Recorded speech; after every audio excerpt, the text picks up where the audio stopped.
Welcome to the second part of this podcast. Kung nung first part, madami ka nang natutunan. On this second part, mas madami kang matututunan. I guarantee you that. So let's all watch and listen while we continue the episode of Kaya Ba To with Ate Ems or Attorney Emeline. Let's all watch this.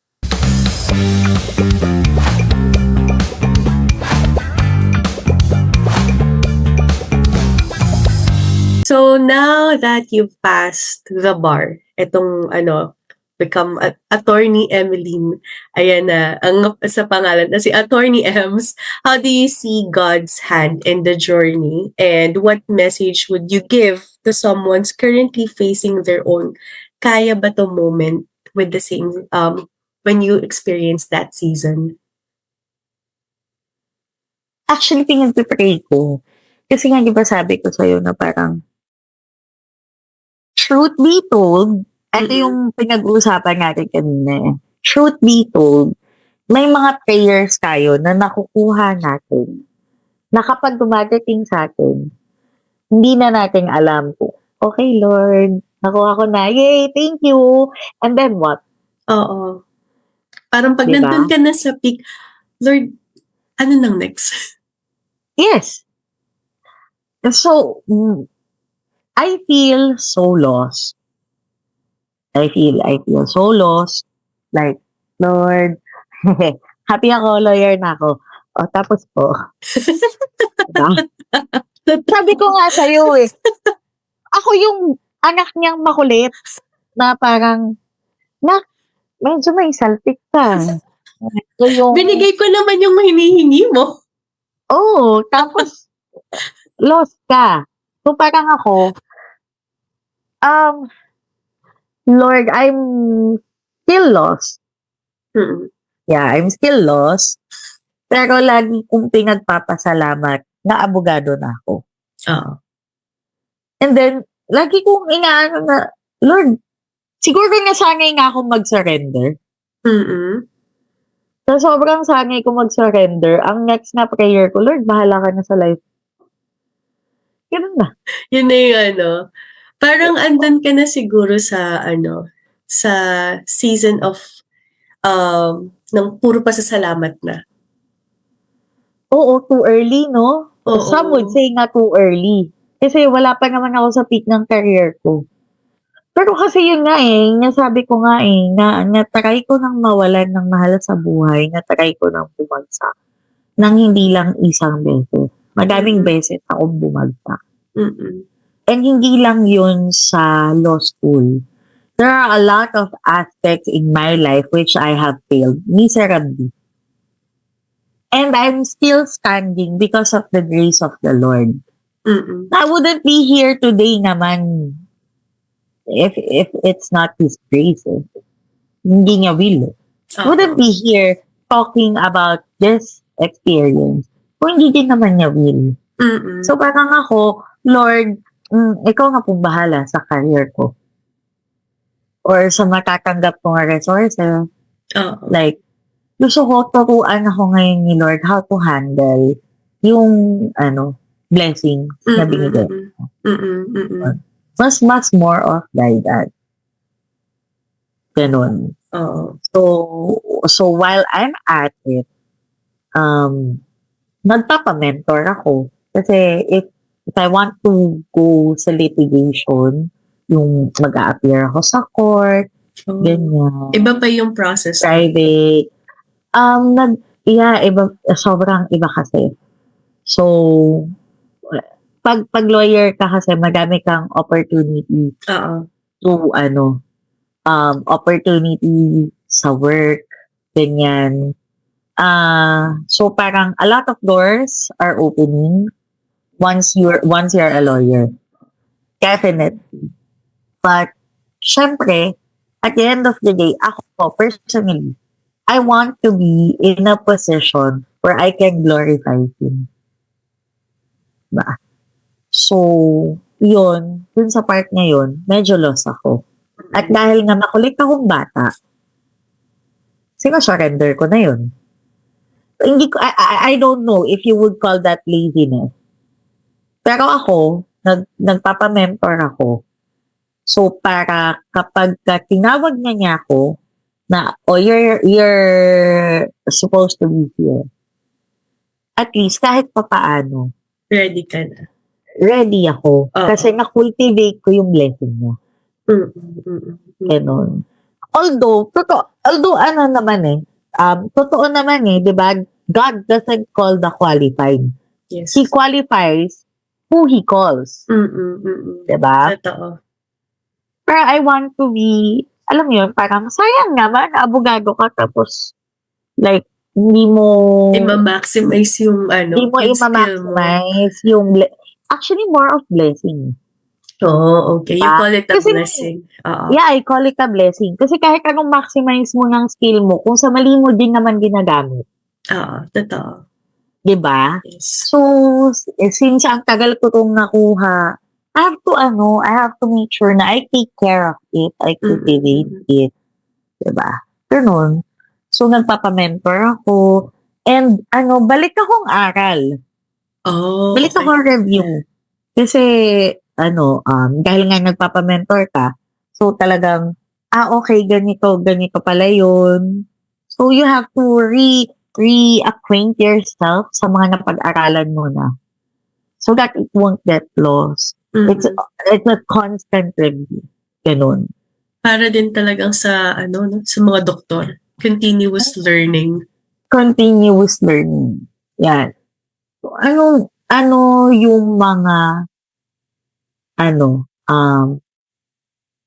pwede kong ma-share sa mga kagaya ko na hindi pinalad noon. Not just sa bar exams. I'll make this so holistic na they can apply this in their life. And I hope na minsan, the reason that we're failing or hindi natin nakukuha yung gusto natin is because, unang-una, pa time. Hindi pa God-ordained time. Like, if binigay yan Papa God sa'yo, ngayon mismo, would you have known how you would protect, how you would enhance, how you would sustain, how you would take care of that blessing? Are you mentally, spiritually, physically, psychologically ready to receive that blessing? Kasi with every blessing comes with it responsibility. Yes. Diba? Halimbawa, says ganito, i-bless kita ng bahay lang ibibigay ko sa'yo. Siyempre, masaya ka. Yes, oo. Diba? Masaya ka. Uy, thank you. Binigyan mo akong bahay. Napakabait. Napaka-generous. And then, what's next? Here comes the responsibility. Na, maglilinis akong bahay. I have to make sure na yung bahay ko hindi sira. Well-maintained. Hindi masisira. Yes. Well-maintained. That's the easy part. Eh, what if binigyan kita ng bahay, wala kang trabaho? Paano ko magbabayad ng amilyar? Yeah, kuryente, tubig, ang daming mga bills. Diba? So, sa bawat failure ko, ganun yung naiisip ko. Sometimes we tend to, especially me, I don't have patience. I tend to be very impatient. So, talagang dumating ako na nagtampo ako, nag-sprack ako kay Lord nung bumagsak ako for the second time around. Parang talaga ako. Nagrebelde. Hindi lang rebelde. Talagang, like, I know He can feel how disappointed, frustrated, and angry I am. Na nagtampo ako. Like, excuse me, I know na I'm not trying to be a perfect Christian. I'm trying to be the best. Hindi naman the best. I'm trying to be yung anak ni Lord. Yung mag-build muna ng honest relationship kay Papa God. Naggalit ako noon, namura ko siya. That is so me, I know. That is so me. And alam ko, hindi na nagulat si Papa God dun. Kilalang kilala ka na niya. Kilala niya ako more than anyone else. Sino pa bang Oo. makakakilala sa akin? Siya. Kasi Yes. he's my dad eh. Mm-mm. So parang, naman, ganyan-ganyan. Lord, ano ba? Hindi mo ba ako pumasa? Ganyan-ganyan. Ganon yung struck ko talaga. As in. Hanggang sa nahimasmasan na si bakla. So parang, okay, sige, hindi nga muna ako mag-take ng bar ngayon. Sabi ko, not until I've built my relationship with you. I won't take the bar exam. Kasi ang labas ng result nun was December. So, January 2024, yun agad yung parang, ganon. So, nagre-recuperate ka. Sabi ko, okay, I've made up my mind. This year, hindi ako mag-take ng bar. Not unless okay yung relationship ko sa'yo. Oo. Kasi parang, Lord, nagalit ako. Sorry na, Papa God. Ganun ako eh. I still have an excerpt of my prayer. So I keep, I still have an excerpt of my prayer. Talagang, grabe yung, pag binabasa ko siya ngayon, sobrang grabe. Ang lala ng galit ko. Pag binabasa ko siya, ngayon na parang naintindihan ni Lord ko, love ako ni Papa God. Na naintindihan niya kung bakit ako nakapagsalita ng ganun. Alam niya na I was just being honest. Oo. And, di ba sabi naman sa Bible, Jesus wept. Di ba that's the shortest verse in the Bible. Oo. So, all emotions naman are valid. You just know how to parang manage them. And yun. So, meron pa, andyan pa. Ito pa sana, that's my, hindi na makita. Hindi But kita. anyway. Yeah.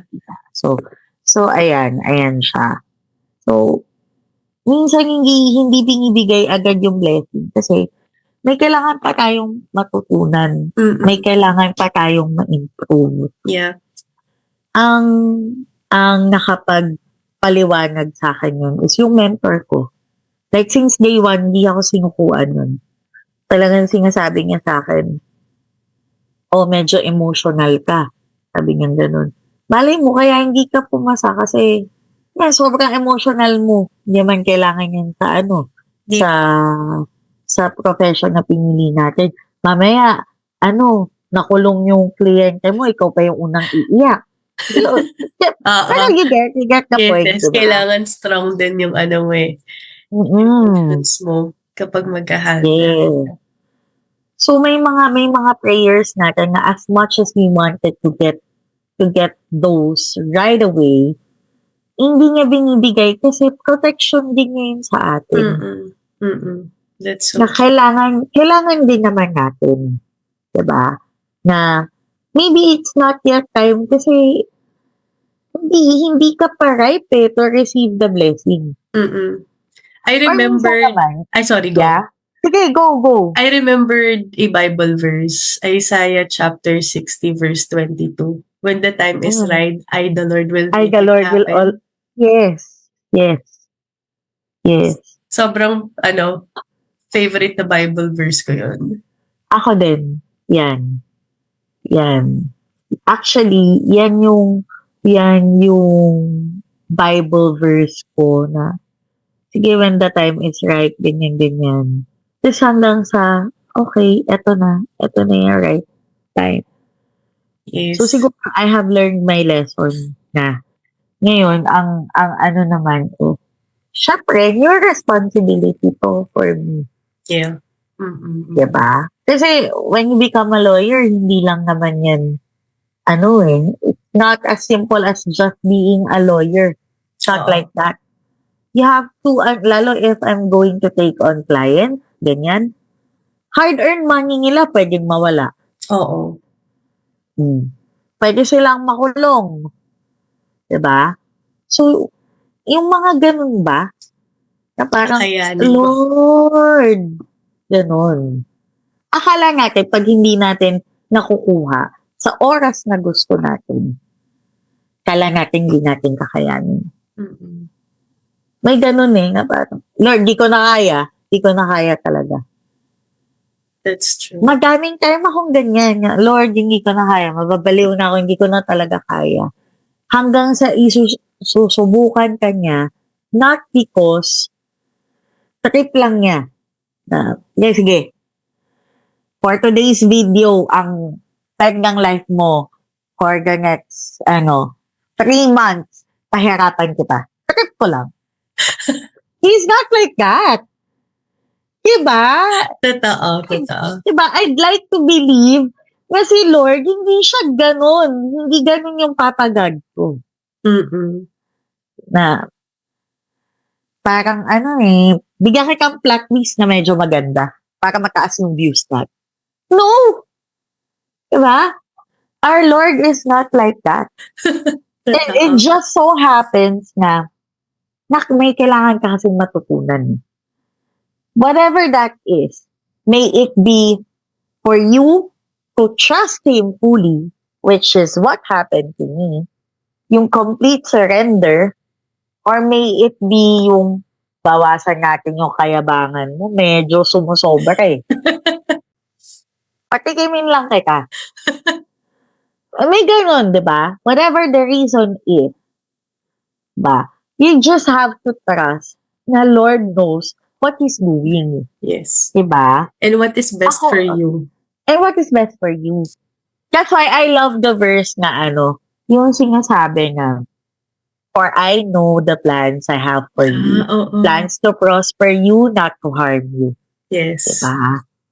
Yun ang naging bukod sa when the time is right, yung complete surrender na, yung naging Bible ko. Therefore, I know the plans that I have for you. Plans to prosper you, not to harm you. Yeah. That's His promise to me. Ganun na parang, okay, so since kasama sa pag-surrender yung total na talagang, minsan kasi kahit nag-surrender ka, at the end of the day, you're still a human being. Yeah. Susceptible to all kinds of emotions. Oo. Totoo. May it be good, may it be bad. You're susceptible. Diba? And one click of, lalo nag-review ka, mag-isa ka, pag mag-isa ka, nandun ang kalaban. Diba? Oo, mas doon ka na-challenge. Mas doon ka na-challenge. So within a snap of a finger, may bulong kang madidinig. Oo. Review ba galing to? Diba? Like, hindi ka magiging abogado. Kaya mo ba? Mga ganon. Kaya mo pa ba? Ganon. Na-experience ko yan. And then, no joke. I'm not even exaggerating it.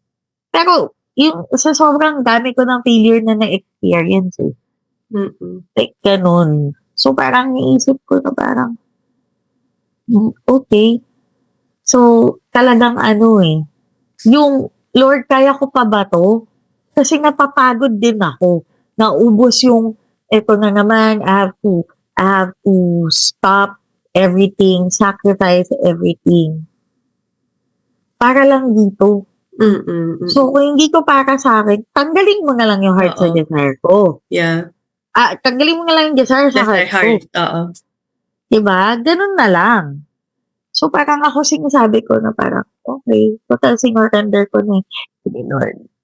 Total ang promise mo naman sa akin. You know your plans for me. Ang plan mo sa akin lagi, ipoprosper mo ko, hindi mo ko ipapahamak. Ako lang naman talaga nagpapahamak sa sarili ko na naraulo ko. Naging ganun. Okay, this is what complete surrender looks like. Ganun. You do your thing. I'll do my thing. Diba? Parang, you do your thing. And then whatever the outcome is, you still thank me. Kasi I know the plans that I have for you. Diba? Sige, ibibigay ko yan sa'yo na. Sige, surrender mo yung pangarap mo sa akin. Hindi yung parang inuutusan ko siya. Kasi dati, ganun ako. Lord, ipasa mo ko.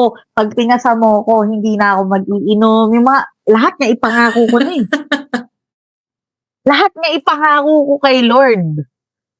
Diba? Lord, magpapakabait na ako, babawasan ko na yung pagkamaldita ko. So far, diba? And yet, doon ko napatunayan kung gaano ka magmahal si Lord. Parang, na kahit matigas ulo mo, ibibigay ko sa'yo to, hindi dahil makulit ka, but because, ito yung plan ko naman talaga sa'yo. Ito naman talaga yung prinamis ko sa'yo. It just so happens na kailangan mo lang tutunan yung ibang bagay para pag dumating yung blessing ko sa'yo, alam mo kung paano siya i-handle. Kaya looking back, yung mga past failures na nangyari sa akin, lagi akong hindi ko na kaya. Hindi ko na kaya. Yung pala, kaya pa. Oo. Kasi I have Lord eh. Mm, I have mm, mm. Papa God. So I Kaya know, pala. kaya pala. So I know whatever happened, kasama ko si Lord. Mm. Talaga. As in, ganun ako ka-confident. Okay, naging abogado ako, kaya lang wala akong pera. And so what? God has always provided for me. Never did He not provide for me. Never. He's a very, very good provider. So much and so na hindi lang finances ang pinoprovide niya sa akin. I have a very wonderful village. I have a tribe full of love and support na talagang, oh, what do you need? Oh, kailangan mo ng support, kailangan ko ng support system, kailangan ko na magtuturo sa akin, ganyan.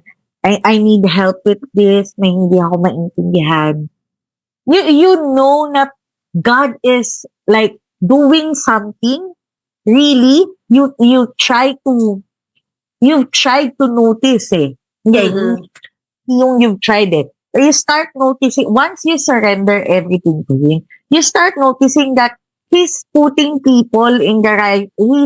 right people in your life. Totoo. Pieces. Na parang, okay, since you've already surrendered, very good. So, eto na yung mga makakatulong sa'yo. Oo. He'll give you the right tools. So, yan.